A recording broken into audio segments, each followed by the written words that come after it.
बॉलीवुड रोने वाला है अभी भाई। तो भाई बॉलीवुड तुम रुलाओगे क्या? भाई और रुलाएगा, अल्लू अर्जुन रुलाएगा सबको। बॉलीवुड कुछ नहीं है सामने भाई, पर झुकेगा नहीं। Pushpa 2 has caused a wave that is unprecedented.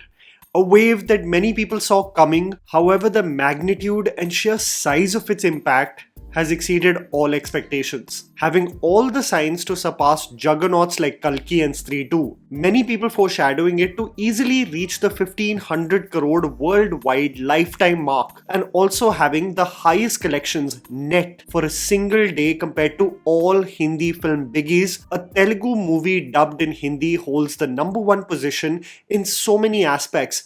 And what happens when a film like Pushpa 2 goes on to cause such a massive impact, especially in Hindi? The narrative starts what you see in the title.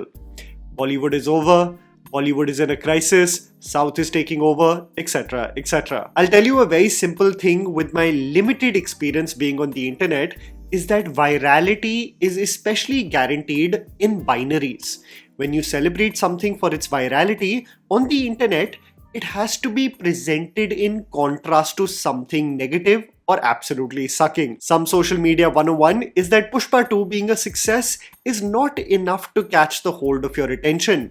But if I add the much needed masala to tell you that this is also leading to the downfall of Bollywood, I cause the chaos of comparative analysis, which will lead to enough people reveling in this glory or getting triggered. While this phase of Hindi cinema actually going through a crisis was abundantly clear during the pandemic, where the Hindi-speaking states were exploring a plethora of content beyond the Hindi language, and there was almost a dearth of new stories in Bollywood, it's not all sunshine and flowers across industries. Telugu cinema this year has had a very lukewarm year. Tamil cinema has had many big disasters, and Hindi cinema has been probably the poorest in years. And comparatively, it's actually been Malayalam cinema's year if you actually put into context ROI and the budgets they work with being substantially lower than most biggies in Hindi and Telugu. Coming back to the discourse around Pushpa 2, the problem is that no one actually wants to discuss the content of the film.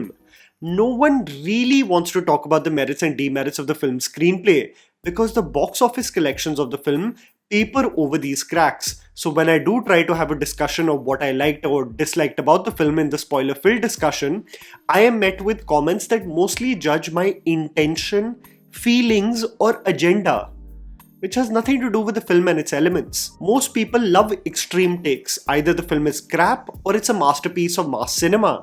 And I think we need to normalize probably not loving a film holistically, but still acknowledging the silver lining of some set pieces that did engage you. Sadly, most people don't have time for this grey area or nuance.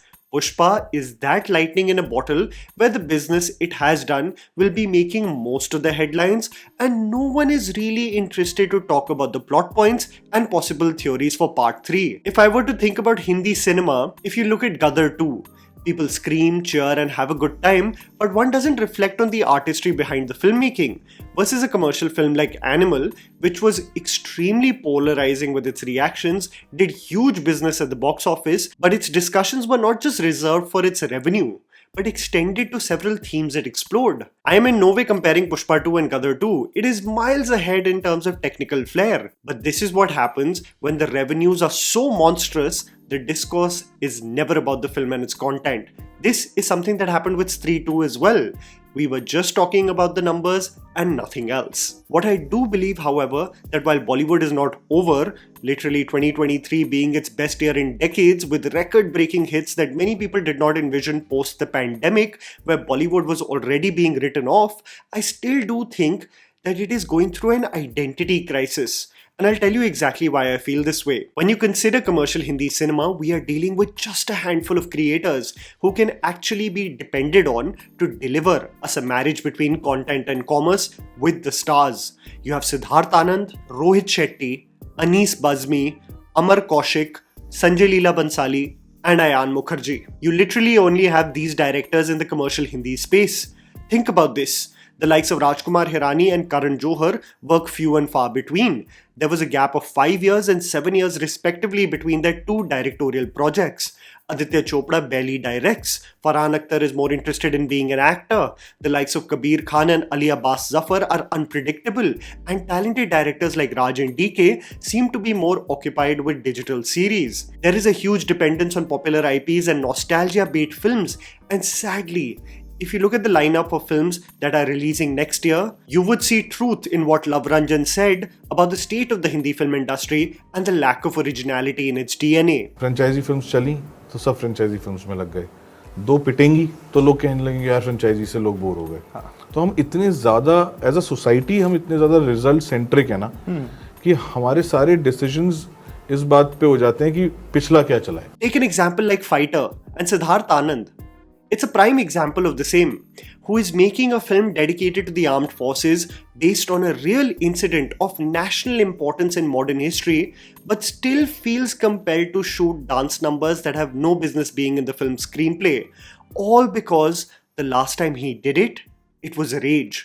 So you gotta do it again, right? With the growing popularity of mass action films like KGF, Pushpa and Animal, one looks at that model and finds a way to present their own iterations of an angry and ruthless lead going on a path of bloodshed and vengeance. And because there is a lack of trust with the Hindi film directors I have just spoken about, Hindi cinema is collaborating with directors from other languages so that they can recreate the same magic and present the Hindi film heroes in a larger-than-life avatar, even if their original work in the other languages is mediocre as hell. You see the presentation of the characters in an upcoming film like Baghi 4, or channelizing the Balaya style of storytelling and action set pieces with Sunny Deol in Jat.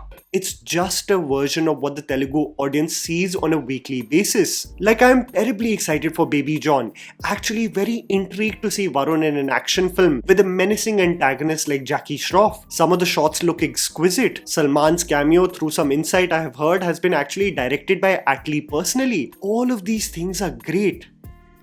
But does it also slightly break my heart that it's a remake of Theri? Atlee's best work in my opinion? Yes. When you work with such a template of aping what already exists, you are following a formula, and what happens with such an approach that's not purely creatively motivated is that majority of them fail. But how did we reach here? How did we reach a point where Hindi cinema is losing its identity and is only trying to ape what is successful in the southern states?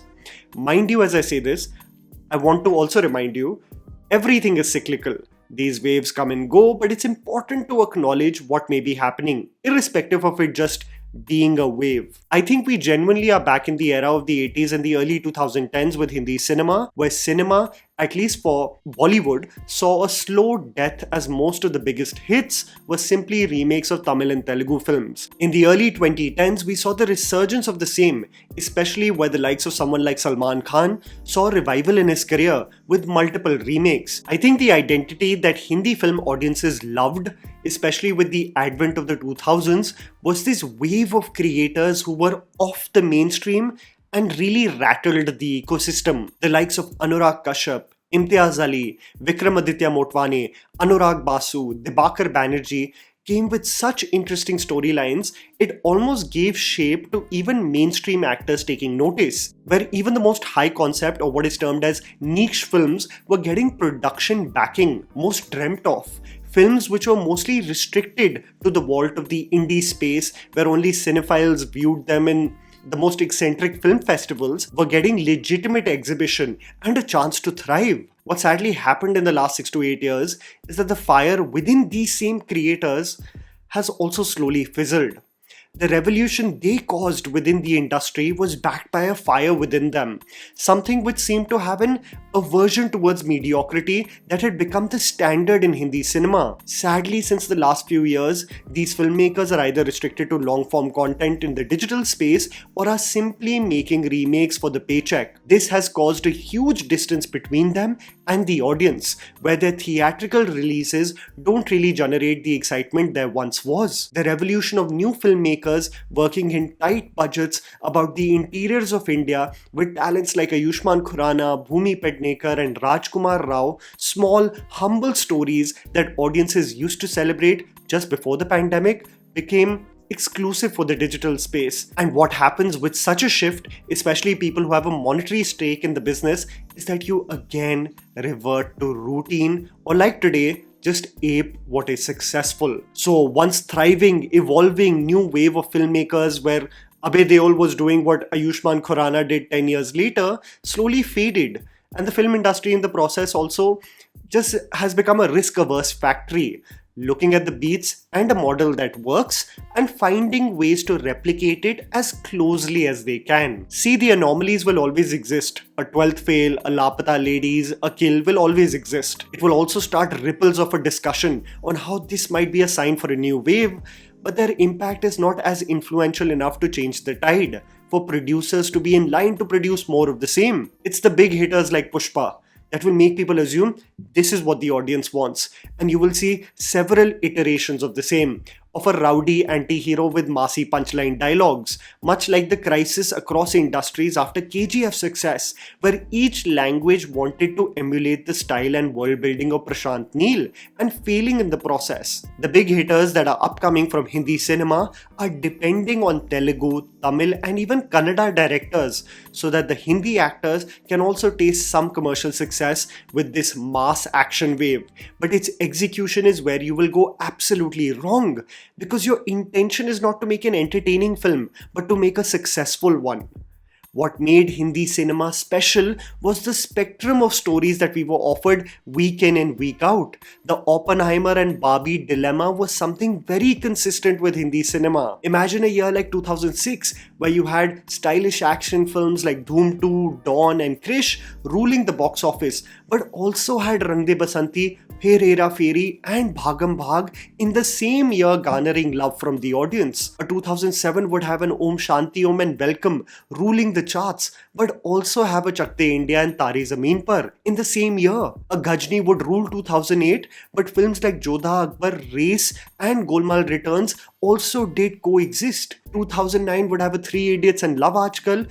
A Wanted, New York and Kamine also were celebrated. Hindi cinema has always been lauded for the spectrum of stories it has to offer. And if aping others is going to become the gold standard of Hindi cinema like it is today, then we might just see a slow death of Bollywood, where it absolutely just becomes a hollow version of its former self.